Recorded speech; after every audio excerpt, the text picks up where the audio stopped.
He walks on two feet, carries a sword, speaks in a human language with a human accent, and of course, wears human boots. And yet, he's a cat.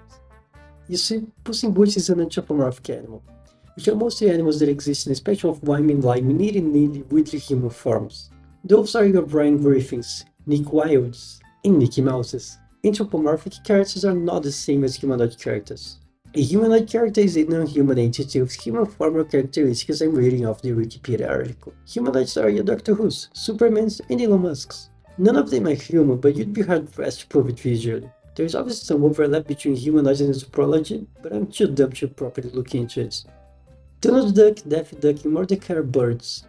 All three of them have beaks. All three of them are covered in feathers. Two of them have actual human hands. Only one of them wears human clothes. Partially. But they are, in a way, deeply human interactions and psychology. Bender's C-3PO and the Terminator guy also form a robotic humanoid thing. They're all biped, whatever that might mean in the world of robotics. They all have human-like voices, regardless of robotic effects applied to it, and they all experience actual human emotion. However, despite that, they are all undeniably not human. All of that is easy to digest. The problem arises when you consider this. Popeye is human. Of course he is. Popeye walks on two feet, just like Daffy Duck and C-3PO.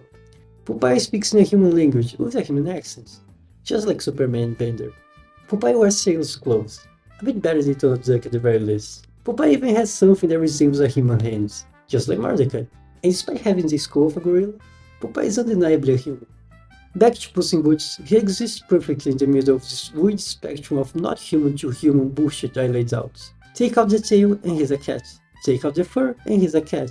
Naked, sure, but a cat nonetheless. Take out his whiskers, claws, even ears, and somehow, he's still recognizable as a cat. Keep everything in but take out his nose and what the fuck am I looking at? Draw an outline around his face and he's not a furry. That's what I call the Puss in Boots paradigm. Is it a real thing that has been studied by other smarter people in Britain about with a better title?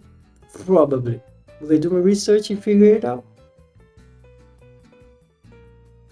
The Puss in Boots paradigm is something that has been stuck in my head as it sort of serves to illustrate an interesting phenomenon in character design. That is, how much do you have to keep and remove from a character before it's human or animal? This is Mikey, the mouse. And this is Mickey, the other mouse. Mickey Mouse has opposable thumbs, human clothes, and he is even Caucasian, somehow. He has a circular head, which is not a thing in either mouse or humans. He has huge ears that change position depending on the angle you look at, which is not a physical possibility. And he has a pill-shaped pupil that may or may not float freely around his face.